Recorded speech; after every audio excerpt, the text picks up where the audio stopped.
ہم زیادہ بحث نہیں کرتے, لیکن یہ سارا معاملہ دوبارہ سر نو اس کے اوپر گفتگو ہونی چاہیے.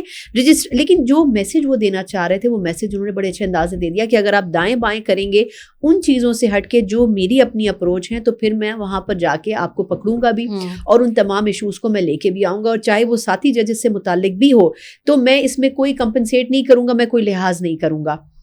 کیونکہ اگر وہ تفصیلی فیصلہ آپ دیکھیں یا جو شارٹ آرڈر انہوں نے بھیجا ہے اس میں یہ کلیئر بات کہی گئی ہے کہ دونوں جو کمیٹیوں کے ججز ہیں وہ توہین عدالت کے مرتکب ہیں. مطلب یہ بہت بڑی بات ہے کہ آپ ساتھی ججز کے بارے میں یہ بات کہہ رہے ہیں کہ وہ توہین عدالت کے مرتکب ہوئے ہیں, لیکن اس کے باوجود آپ ان کو کھلے دل کے ساتھ یا بڑے دل کے ساتھ معاف کریں. تو میرا خیال ہے ایک ایسی ڈبیٹ ہے اور ایسی جنگ ہے اور اس قسم کا ایک سرد ماحول بننے جا رہا ہے جو کہ آئندہ آنے والے اس وقت تک, جب تک کہ منصور علی شاہ صاحب بھی کورٹ کا حصہ ہیں, یا آفریدی صاحب بھی ہیں, اور یہ کانسٹیٹیوشنل بینچز بھی حصہ رہیں گے, کیونکہ یہ سلسلہ ختم نہیں ہوگا. امپورٹنٹ کیسز ہوں, جو آئینی کیسز ہوں وہ جاتے رہیں گے, اور جو سپرفیشل قسم کے کیسز ہیں وہ بھی ریگولر بینچز میں جاتے رہیں گے. تو منصور علی شاہ صاحب کبھی بھی نہیں چاہیں گے کہ وہ غیر ضروری قسم کے کیسز جو ہیں وہ سنیں.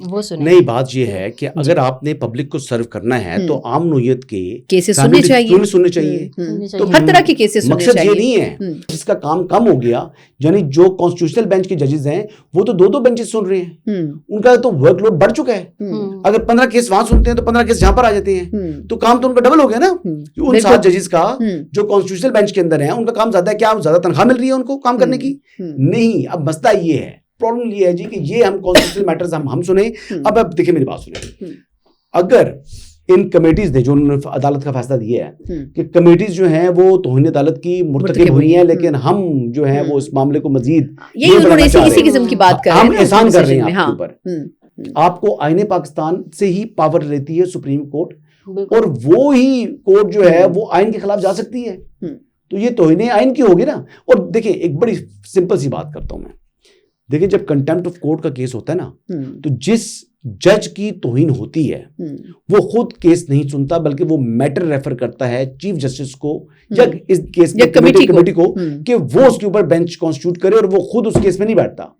دیکھیں میرے اوپر جو توہین عدالت کا نوٹس ہوا, اس بینچ کے اندر جو فل کورٹ بیٹھا تھا اسلام آباد ہائی کورٹ کا, اس بینچ میں کم از کم اتنا تو خیال رکھا گیا نا چیف جسٹس صاحب نے کہ ان کو نہیں بٹھایا بینچ میں جسٹس طارق محمود جہانگیری کو. باقی فل کورٹ کنوین ہوا, بٹ طارق محمود جہانگیری کو جو چیف جسٹس عامر فاروق صاحب نے اس میں شامل نہیں کیا, ان کا بیٹھنا بنتا نہیں تھا, تو اس لیے ان کو شامل نہیں کیا نا, ورنہ تو پورے وہ کیا جج نہیں رہے سپریم کورٹ, سوری اسلام آباد ہائی کورٹ کے. اسی طریقے سے جسٹس منصور علی شاہ صاحب کا اس بینچ کو دیکھنا ان کا کام نہیں تھا, جو کہ وہ کر رہے ہیں. دیکھیں آپ کیس غلطی سے لگا, جو پہلے بھی 3 مرتبہ غلطی ہوئی تھی, ان 3 مرتبہ کی غلطی میں اپنے کیس واپس بھیج دیا کمیٹیز کو, اور انہوں نے کہا کہ کانسٹیٹیوشنل بینچ کا میٹر ہے, کانسٹیٹیوشنل بینچ سنیں. اس مرتبہ کہا کہ یہ اللہ کی طرف سے دیا ہوا تحفہ ہے. اچھا سنا, حسن صاحب نے جیسے کہا کہ پی ٹی آئی میں بھی بے چینی ہے, اور پی ٹی آئی میں ہی سب سے زیادہ بے چینی ہے. تنظیمی عہدے سے ان کو جو واپس ہٹا دیا گیا ہے, یہ بھی کہا جا رہا ہے کہ القادر ٹرسٹ میں عمران خان صاحب کو جو سزا ہوئی ہے اس کے بعد وہ کوئی جارحانہ اننگز کھیلنے جا رہے ہیں. آپ کو ایسا لگتا ہے؟ اچھا ویسے کون جارحانہ اننگز کھیلنے جا رہے ہیں؟ عمران خان صاحب, جو انہوں نے یہ تبدیلیاں کی ہیں نا غیر متوقع. نہیں, میرا خیال یہ ہے کہ کچھ تبدیلیاں پازیٹیو بھی ہیں, جیسے جنید اکبر صاحب, ہم آف دا ریکارڈ جب بات کر رہے تھے کہ جنید اکبر صاحب کو پی سی کا چیئرمین بنایا گیا, صوبائی صدر بنا دیا گیا. تو ایک تو یہ کہ گنڈا پور صاحب کا جو ایک پروفارما تھا یا ان کا سمجھیں سی وی تھا, اس پہ بہت زیادہ منفی پوائنٹس آ گئے تھے. اس کی ایک وجہ یہ تھی کہ شاید یہ حسن بھائی بہتر بتا سکتے ہیں, لیکن میرا خیال یہ کہ بشرا بی بی صاحبہ کوئی بہت زیادہ ان سے خوش نظر نہیں آتی. پھر کے پی میں جتنے کارکنان تھے وہ گنڈا پور صاحب سے انتہائی ناخوش ہیں. اس کا ہم نے کئی دفعہ ویڈیوز کی شکل میں دیکھا بھی کہ وہ کس طریقے سے ریزسٹنس یا احتجاج ان کے سامنے کر رہے ہوتے تھے. 2 سے 3 مرتبہ وہ احتجاجوں میں سے بھاگ گئے, چلے گئے, غائب ہو گئے. تو یہ بھی ایک ان کے حوالے سے ایک ایسپیکٹ موجود تھا. تیسرا ہو سکتا ہے, مجھے ایسے لگتا ہے کہ ایک امپورٹنٹ چیز یہ بھی تھی کہ جو کے پی کے میں ایڈمنسٹریٹو صورتحال ہے نا اور گورننس کی صورتحال ہے وہ بہت خراب ہے. تو ہو سکتا ہے کہ خان صاحب یہ بھی چاہتے ہوں کہ کم از کم وہ صوبے کے جو انٹرنل ایشوز ہیں اس کے اوپر فوکس کریں, جو گنڈا پور صاحب نہیں کر رہے تھے. ایز اے کارکن کام کر رہے تھے پی ٹی آئی کے, لیکن ایز اے سی ایم کام نہیں کر رہے تھے. تو میرا خیال یہ کہ جنید اکبر صاحب کو اگر چنا گیا تو وہ یہ شاید یہ سوچ کر چنا گیا ہے کہ وہ جو ایک دوسرا گروپ ہے گنڈا پور صاحب کا اپوننٹ, جس میں شکیل احمد صاحب اور باقی لوگ اور عاطف خان صاحب موجود ہیں, تو میرا خیال یہ ہے کہ اس گروپ کو کنیکٹ کرنے کے لیے اور باقی لوگوں کو بھی یکجا کرنے کے لیے شاید اس لابی کو آگے لایا گیا ہے. ان کا گلا بھی تھا نا کہ خان صاحب سے ملنے نہیں دیا جاتا, ان کو سائڈ لائن پابندی تھی ان کے اوپر, ان کو آپ کیا ملاقات کہتے کی. میں بڑا خوش ہوں. اچھا, ان میں لڑائیاں پڑ رہی ہیں لیکن ان کی مزید ان میں تفریق, ان میں ٹوٹ پھوٹ ہونی ہے. جب دیکھیں نا لیڈر ہی نااہل ہے تو جماعت نے تو نہلی ہونی ہے اس کے اندر دیکھیں ان کے آپس میں جو سچویشن اس وقت چل رہی ہے, یہ دست و گریبان ہیں, آج کے نہیں ہے, ایک عرصے سے ہیں, لیکن سم ہاؤ اپنے اپنے لوگوں کے انٹرسٹ کپلڈ تھے پارٹی کے ساتھ. یہ گروپ تو حسن بھائی کافی پہلے سے ایک دوسرے کے مخالف تھے نا, یہ دونوں گروپ. جی گروپس کی آپس میں مخالفت ہے نا. دیکھیں اقتدار کی جنگ ہوتی ہے, ود ان پارٹی جو رفٹس ہوتی ہے نا, وہ مخالف جماعت کے ساتھ اتنی نہیں ہوتی. وہ تو ویسے فلور کے اوپر یا پبلک فورمز کے اوپر ایک دوسرے کو کنڈیم کر رہے ہوتے ہیں آپس میں. آپ دیکھیں نا کہ پارلیمنٹ فلور کے بعد جب پیچھے جو ان کا ریسٹ ایریا وہاں بیٹھے ہوتے ہیں تو وہاں پر سب اکٹھے بیٹھ کے گپ شپ لگا رہے ہوتے ہیں, بھائی چارہ بھی ہوتا ہے, ایک دوسرے کے کام بھی کر رہے ہوتے ہیں, چاہے وہ پی ٹی آئی کا ہے, چاہے مسلم لیگ نواز کا ہے, چاہے پروونشل اسمبلیز ہیں, چاہے قومی اسمبلی ہے, چاہے سینٹ آف پاکستان ہے. تو ایک ورکنگ ریلیشن ہوتا ہے ان کا آپس میں. اس ٹائم جو سچویشن ہے نا ود ان پی ٹی آئی, لیکن جو پارٹی کے اندر مخالفت ہوتی ہے ہاتھ بھی نہیں ملاتے ایک دوسرے کے ساتھ. یہ میں نے دیکھا جو دشمنی پارٹی کے اندر بن جائے آپس میں. پنجاب میں نون لیگ میں پنجاب کے اندر بھی نون لیگ کے اندر دیکھ لیں, ہر کے پی ہر صوبے میں, ایون بلوچستان کے اندر بھی ذاتی پسند ناپسند ہوتی ہے, ود ان پارٹی گروپنگ ہوتی ہے, دو تین گروپس بنے ہوئے ہوتے ہیں. گنڈا پور جو ہے, گنڈا پور نے سم ہاؤ ایک راستہ تلاش کیا. گنڈا پور نے کوشش کی کہ کس طریقے سے ورکنگ ریلیشن بن جائے, وہ دونوں گھروں کو خوش کرنے کی کوشش کی. لیکن گنڈا پور جو اپنے اندر پارٹی کے اندر مخالفین ہیں ان کے خلاف بہت سخت ہے, اور یہ لوگ بھی اس کو نہیں مانتے. لیکن اب مجبوری ہے ان کی کہ he happens to be the chief minister, اختیار اس کے پاس ہے. حسن صاحب میں آپ کو انٹرپٹ کر رہی ہوں, سوری. وہ یہ بھی کہا جا رہا ہے کہ ان کو اس اعلیٰ عہدے سے ہٹایا بھی جا سکتا ہے اور سلیم سواتی کا بڑا مزہ آئے گا. کوشش کرے نا, ٹرائی ہو, یہ ہو تو کتنا مزہ آئے گا. اچھا, بشریٰ بیوی کا کیا کردار ہے اس میں حسن بھائی, آپ کو کیا لگتا ہے؟ سارا کردار بشریٰ ایسا ہے نا, میجر رول ان کا ہے. کچھ چیزیں اور بھی ہیں جو کے پی میں وہ رہی ہیں جتنا عرصہ, وہ ان کی مانیٹرنگ کرتی رہی ہے میرا خیال ہے. دیکھیں وہ بھی ہے, پلس دیکھیں جو گنڈا پور صاحب ہے نا, ان کی علیمہ خان صاحبہ سے بھی نہیں بنتی.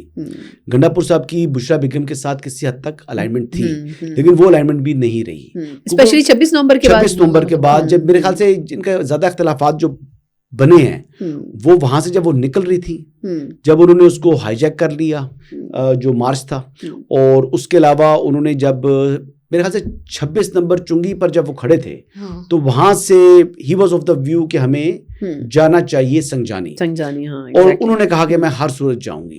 تو وہاں پر ان کے کچھ اختلافات سنے وہاں سے سٹارٹ ہوئے تھے, وہ ٹریگر ہوئے, پھر آگے بڑھتے بڑھتے چلے گئے. اب ایک گروہ ہے ود ان پی ٹی آئی, وہ گروہ اب چاہتا ہے کہ ہم کسی طریقے سے طاقت حاصل کر لیں, لیکن عمران خان نے کسی کو سر اٹھانے نہیں دینا. حقیقت یہ ہے وہ نہیں چاہیں گے گنڈا پور طاقتور ہو, وہ نہیں چاہیں گے کہ جنید اکبر طاقتور ہو, وہ نہیں چاہیں گے کوئی اور طاقتور ہو. عمران خان صاحب پاور اپنے ہاتھ میں رکھنا چاہتے ہیں, اور یہ ان کی فطرت ہے. انہوں نے جہانگیر ترین کو طاقتور نہیں ہونے دیا. انہوں نے جہانگیر ترین کو طاقتور جب نہیں ہونے دیا تو پھر آپ کو کیا لگتا ہے کہ کسی اور کو وہ الاؤ کریں گے؟ گنڈا پور بھی کوئی حیثیت نہیں ہے, جنید اکبر کی بھی کوئی حیثیت نہیں ہے, بیرسٹر گور کی بھی کوئی حیثیت نہیں ہے. عمران خان صاحب نے بیرسٹر گور کو چیئرمین کیوں بنایا؟ شریف آدمی تو ہیں لیکن ان کو تھریٹ کوئی نہیں ہے. تو وہ ان سے بھی تھریٹ نہیں ہے. جی صحیح, کافی نیوٹرل ہے. اچھا سنا یہ بتائیں کہ عمران خان صاحب جو مولانا فضل الرحمان سے اپوزیشن الائنس کرنا چاہتے ہیں, تو کیا ان کو اس الائنس کا کوئی سربراہ وغیرہ بنانے کے سوچ رہے ہیں؟ دیکھیں پچھلی والی جو ایکسرسائز تھی, پہلے تو میں یہ پوچھوں گی اس کا کیا نتیجہ نکلا. جو محمود اچکزئی صاحب تھے ان کو پورا الائنس بنا کے اس کا سربراہ بنایا. اچکزئی صاحب بولتے رہ گئے, سمجھاتے رہ گئے کہ یہ احتجاج مت کریں, سڑکوں پر نہ آئیں, فلاں دھرنا مت کریں, فلاں ریلی مت نکالیں. لیکن میرے خیال ہے محمود اچکزئی صاحب کی کوئی بات تو سنی نہیں گئی, رسپیکٹ ان کو دی گئی, لیکن جو مشورے وہ دیتے رہے وہ مشورے اوپر سے گزرتے رہے. اور میرا خیال یہ کہ مولانا فضل الرحمان صاحب نے بھی کئی مرتبہ پی ٹی آئی کو انڈائریکٹلی میسج دیا کہ آپ اس وقت احتجاج نہ کریں. اگر آپ کو یاد ہو کچھ ملک کے جو وزرائے اعظم آ رہے تھے, 2-3 دفعہ ایسا ہوا کہ انہوں نے کہا کہ آپ خدا را یہ کام اس وقت نہ کریں, لیکن پی ٹی آئی نے نہیں سنی. تو میرا خیال یہ ہے کہ مولانا صاحب بہت ہی سمجھدار سیاستدان ہے. اگر زرداری صاحب کی سیاست کی لوگ تعریف کرتے ہیں تو میں کہتی ہوں مولانا صاحب کی جو سیاست ہے وہ اس سے بہت اچھی ہے. زرداری صاحب سے بھی سمجھدار دیکھا جائے نا, انڈرسٹینڈنگ ان کی بہت اچھی ہے. تو میرا خیال یہ ہے کہ اگر وہ پی ٹی آئی کو قائل کرنے میں کامیاب ہو جاتے ہیں, جو کہ مجھے لگتا ہے نہیں ہو سکے گا, کیونکہ پی ٹی آئی جو دماغ میں رکھ لیتی ہے وہ وہی کرتی ہے, تو آئی تھنک پھر شاید یہ ہو سکتا ہے. لیکن اگر وہ پی ٹی آئی کی حیثیت سے مولانا صاحب کو قائل کرنا چاہیں گے تو مولانا صاحب نے اتنی کچی گولیاں نہیں کھیلی. اچھا تو حسن صاحب پی ٹی آئی تو اگر کہا جائے تو عمران خان نا, تو اگر عمران خان کا ہی جھکاؤ فضل الرحمان صاحب کی طرف ہے تو کچھ ایسی پاسبلٹی ہے؟ کیونکہ چلتا تو وہی ہے نا جو خان صاحب چاہتے ہیں. اگر جھکاؤ ہو مطلب نہ ہو پھر تو مولانا صاحب اس کو اور نگاہ سے دیکھیں گے. لیکن ابھی پاکستان تحریک انصاف کا مطلب ہے جب 26ویں آئینی ترمیم ہو رہی تھی تو مطلب تھا تو مولانا کے در پر جاتے تھے, بار بار ان کے پیچھے نمازیں بھی پڑھتے تھے, اور رات کو 2-2 بجے تک 3-3 بجے تک ان کا ڈیلیگیشن بیٹھا رہتا تھا. کبھی حکومت جاتی تھی وہاں سے نکل کر تو کبھی اپوزیشن والے آ جاتے تھے, پی ٹی آئی والے. تو مولانا فضل الرحمان جو ہیں وہ انہوں نے کیا مرضی اپنی کی, جب انہوں نے اس میں ووٹ تو دیا نا, ساتھ تو دیا 26ویں آئینی ترمیم میں, جو انہوں نے کچھ جو لین دین کرنا تھا وہ کیا, انہوں نے وہ بھی کیا, وہ بھی سیاستدان ہے, وہ بھی کچی گولیاں نہیں کھیلے ہوئے. تحریک انصاف اگر مولانا کو لیڈر مان کر ان کے پیچھے ان کی امامت میں کھڑا ہونا چاہے تو وہ بالکل اس کو الاؤ کر دیں گے. لیکن مولانا کو کے ساتھ برابری میں بیٹھ کے کوئی الائنس بنانا چاہیں گے تو یہ ممکن نہیں ہے, ایک بات. دوسرا, اس کام کے لیے بھی کہ مولانا کی امامت میں وہ کھڑے ہوں اور اپوزیشن کو وہ لیڈ کریں, تو اس کے لیے پھر پاکستان تحریک انصاف جو ہے وہ پھر میجر پولیٹیکل پارٹی نہیں رہے گی. Major political party opposition party بن جائے گی جمعیت علماء اسلام. ٹھیک ہے, مولانا صاحب کو یہ رول جو ہے وہ سوٹ کرتا ہے سیاسی طور کے اوپر. لیکن کیا ٹرمز اینڈ کنڈیشنز ہوں گی, کیا ورکنگ ریلیشن کا بن سکتا ہے between Maulana Fazl ur Rehman and P T I. Working relation جو موجودہ صورتحال کے اندر بننا مشکل ہے. اگر مولانا کی ٹرمز کے اوپر آئے تو کام بنے گا, ان کے ٹرمز کے اوپر انہوں نے آنے میں ان کو دقت ہوگی. مولانا جب وہ آئیں گے تو پھر مولانا باندھ دیں گے ان کو, وہ اس طرح باندھیں گے کہ وہ پھر اس چیز سے باہر نہیں نکل سکیں گے. ان کو سمجھ, تو یہ کیا عمران خان کو سوٹ کرتا ہے سیاسی طور پر؟ تو بالکل سوٹ نہیں کرتا.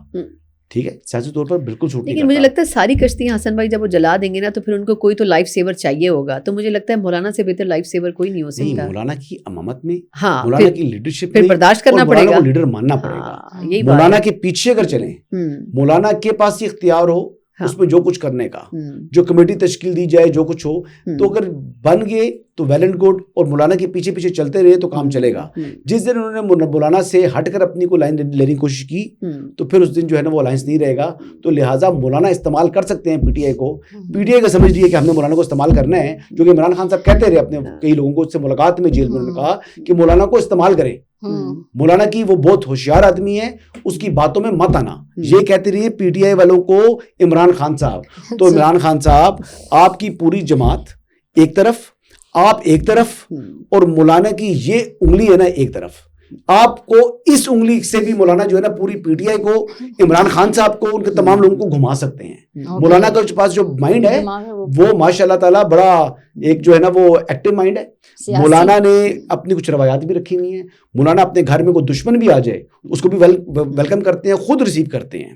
تو مولانا وہ ہیں کہ ان کا مقابلہ کوئی جو ہے نا دوسرا اور پولیٹیشین پاکستان میں نہیں کر سکتا, انکلوڈنگ آصف علی زرداری صاحب سیاست میں, چودھری شجاعت صاحب جو کہ سیاست میں بڑے زبردست سیاستدان ہیں, اور ایون نواز شریف صاحب جو سیاسی مائنڈ گیمز ہیں. مولانا is number 1, he is superman. Okay جی, thank you both of you. So viewers, مزید انسائٹس تک ہمیں اجازت دیجیے. اللہ حافظ.